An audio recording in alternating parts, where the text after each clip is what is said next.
মনোযোগ দিয়ে দেখেন, এটা আমাদের পৃথিবী, এটা আমাদের কি পৃথিবী, এটা আমাদের কি পৃথিবী।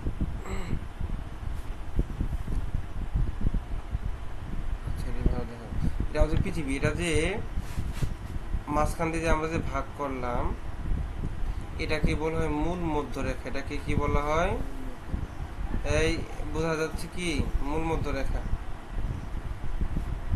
বুঝেন নাই? এটাকে বলা হয় এটাকে বলা হয় নিরক্ষরেখা। এটাকে কি বলা হয়? নিরক্ষরেখা। এবার আমরা নামকরণ করি। এটার নাম হলো উত্তর, এটার নাম কি? এটার নাম হলো দক্ষিণ, এর নাম কি? এর নাম হলো পূর্ব, এর নাম কি? পূর্ব, এর নাম পশ্চিম। এগুলো হলো মেরু, এগুলা কি? মেরু। এই যে আমরা যেটা অর্ধেক করলাম না, এই উপরটাকে, এই পুরা অর্ধেক, এই পুরা অর্ধেকটাকে বলা হয় উত্তর গোলার্ধ। এটাকে কি বলা হয়? উত্তর গোলার্ধ। আবার যে পরবর্তী যে নিচের টুকু আছে একে বলে দক্ষিণ গোলার্ধ।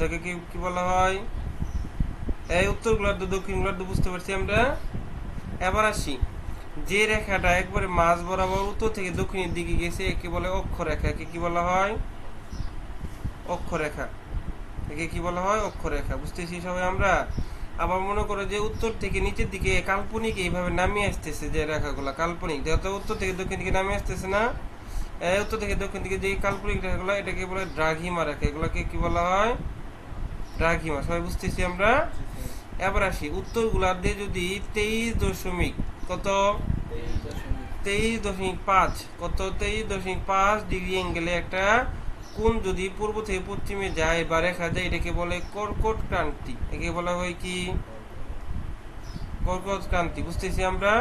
ঠিক সেম ভাবে নিচের দিকে যদি একটা 23.5 মানে দক্ষিণ গোলার্ধে যদি একটা রেখা যায়, এটাকে বলা হয় মকর ক্রান্তি। একে কি বলা হয়? কি? মকর ক্রান্তি রেখা। বুঝতেছি আমরা?